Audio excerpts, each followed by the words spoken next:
6వ అధ్యాయము కల్పరూపమును విడిచిన శ్రీ పూర్వకథ. మునిశ్రేష్ఠ, నా వృత్తాంతమును తెలియజేయుదును గాన ఆలకింపుము. నా జన్మస్థానము గోదావరి నది సమీపమున ఉన్న ఒక కుగ్రామం. నా తండ్రి పేరు హరిశర్మ, నా పేరు మంజుల. నన్ను నా తండ్రి కావేరీ తీరవాసియగు జ్ఞానానందుడను వానికిచ్చి పెళ్లి చేసెను. అతడు దైవభక్తుడు, జ్ఞాని, నిగర్వి. మాకు వివాహమైన వెంటనే అతని వెంట కాపురముకు వెళ్ళాను. మరి కొన్నాళ్లకు మాఘమాసం ప్రవేశించినది. ఒకనాడు నా భర్త సఖి, మాఘమాసం ప్రవేశించినది. ఈ నెల చాలా పవిత్రమైనది. దీనిని మహత్తు చాలా విలువైనది. నేను నా చిన్నతనం నుండి ప్రతి సంవత్సరము మాఘస్నానములు చేయుచున్నాను. నీవు నా భార్యవు కావున నీవును ఈ మాఘమాసమంతయు ఈ కావేరీ నదిలో స్నానం ఆచరింపుము. ప్రతిదినము ప్రాతకాలమున నిద్ర చేసి కాలకృత్యములు తీర్చుకొని సమయమునకు తెల్లవారి సూర్యోదయము అగును. సూర్యుడు ఉదయించిన వెంటనే నదికి పోయి నదిలో స్నానం చేయుదము. ప్రభాత సూర్యునికి నమస్కరించిన తర్వాత నది ఒడ్డున విష్ణువు యొక్క చిత్రపటములను పెట్టి పువ్వులతోనూ మంచి గంధము, అగరు, ధూప దీపములతోనూ పూజించి స్వామికి గండ చక్కెర పటిక బెల్లము నైవేద్యం ఇచ్చి నమస్కరింతము. తర్వాత తులసీ తీర్థములు లోనికి పుచ్చుకొందుము. మన కుటీరమునకు వచ్చి మాఘపురాణమును రోజుకొక అధ్యాయమును చొప్పున పఠింతుము. దీనివలన మనకు చాలా ఫలము కలుగును. నీ 5వ తనము చల్లగా ఉండునని హితబోధ చేసెను. నేను అతని మాటను వినిపించుకోక రుసరుసలాడి అతని నీచమునుగా చూచి తిని. నా భర్త చాలా శాంతస్వరూపుడు. అయికను నేను హద్దు మీరి మాట్లాడుచే అతని కోపం వచ్చి, ఓసి మూర్ఖులారా, నా ఇంటికి వచ్చి నా వంశమును ఉద్ధరిస్తావనుకున్నాను. ఇంత దైవద్వేషివని నాకు తెలియదు. నీవిక నాతో ఉండకూడదు. మాఘమాస వ్రతము నీకింత నీచముగా కనిపించినదా? అదే నీ పాపమునకు నిన్ను శిక్షించును గాని. మగని మాటకు మారాడిన ఫలితముగా కృష్ణానదీ తీరమున రావి చెట్టు త్వరలో మండుకముపై పడియుందుగా కాని నన్ను శపించెను. వారి సింహగర్జనకు వణికిపోతిని.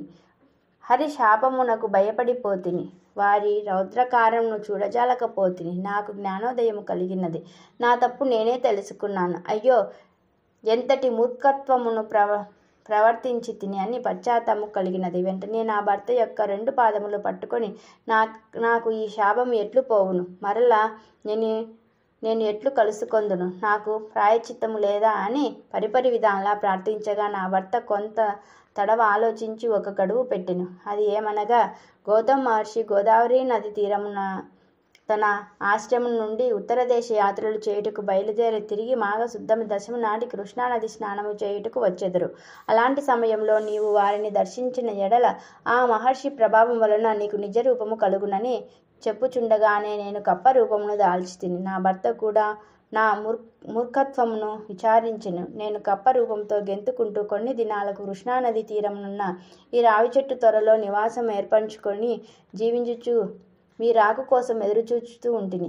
ఇది జరిగిన ఎంత కాలమైందో నాకు తెలియదని తన వృత్తాంతమును గౌతమునకు తెలియజేసెను. అమ్మాయి, భయపడుకుము.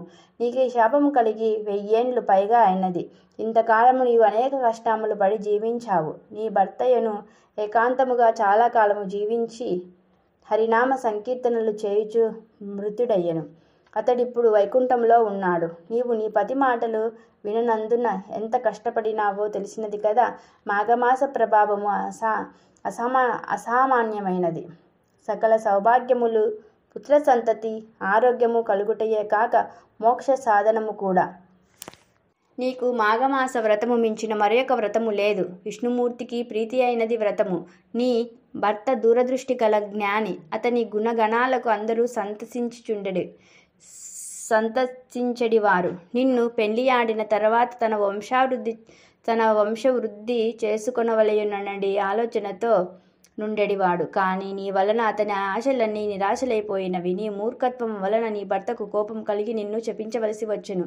నిన్ను నీళ్లలో స్నానము చేయమన్నాడు. నీవు చేయనన్నావు. అందువలన నీకు నీరు దొరకకుండా చెట్టు త్వరలో జీవించమని శపించాడు. ఈ దినమున దైవ నిర్ణయముచే నీవు నా సమక్షములో పడినందున నీ భర్త శాపము ప్రకారం మరలా నీ నిజస్వరూపము పొందగలిగావు. అందున ఇది మాఘమాసం కృష్ణానది తీరంగాన మాఘమాస వ్రత సమయము. నీకు అన్ని విధాములుగా అనుకూలమైన ఈరోజు. అందుచేత నీవు వెంటనే శుచివైరము. స్త్రీలు కానీ పురుషులు కానీ ఈ సమయంలో ప్రాతకాలమున స్నానం చేసిన ఎడల విష్ణు సాన్నిధ్యమును పొందుదురు. ఎవరైనా తెలిసి కానీ తెలియక కానీ మాఘశుద్ధ సప్తమి దశమి పౌర్ణములు యందును పాడ్యమి రోజునను నది స్నానము ఆచరించిన ఎడల వారి పాపములను నశించును. మాఘశుద్ధ పాడ్యమి నాడును అటులచే దశమి, ఏకాదశి, ద్వాదశి దినములలోనూ స్నానము చేసి శ్రీమన్నారాయణ పూజించి పురాణ కాలక్షేపము చేసిన ఎడల శ్రీహరి సంతోషించి మనోవాంఛలు సిద్ధించున్నట్టులా వరమిచ్చును. భక్తి శ్రద్ధలతో మాఘపురాణము వినిన మోక్షప్రాప్తి కలుగునని గౌతమ ముని ఆ ముని సతితో చెప్పినట్లుగా మహేశ్వరుడు పార్వతితో ఈ కథ చెప్పెను. 6వ అధ్యాయం సంపూర్ణం.